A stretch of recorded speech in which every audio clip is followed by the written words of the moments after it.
السلام عليكم ورحمة الله وبركاته.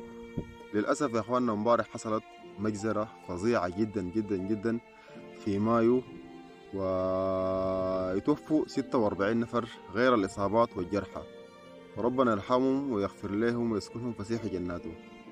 وبصراحة يا أخواننا دي واحدة من الأسباب اللي أنا بتخليني دايما من الحرب دي ما بدت بقول إنه الحرب لازم تقيف للأسباب دي. لما يموتوا 46 نفر أو 50 نفر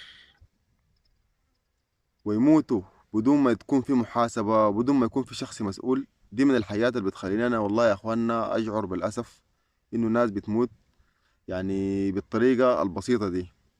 وربنا سبحانه وتعالى قال إن زوان الكعبة أهون من عند الله من قتل نفس بريئة.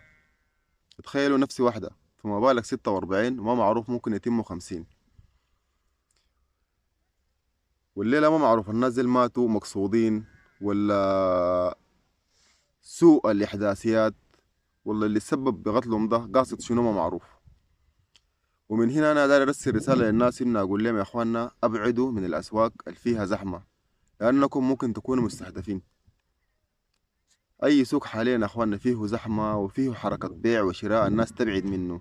شايفين اخوانكم بين ليله وضحاياها فقد ارواحهم، وفي جرحى وفي اصابات.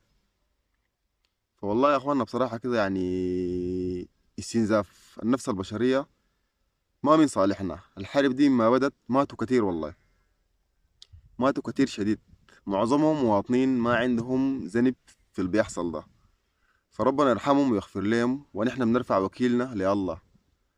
الله موجود. فالشخص اللي قتل الناس زي واللي بيقتل في الأبرياء ربنا موجود، والله حينتقم منك.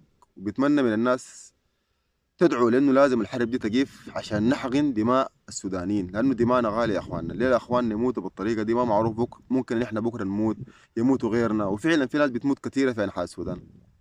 فلازم الحرب دي تقيف يا أخواننا.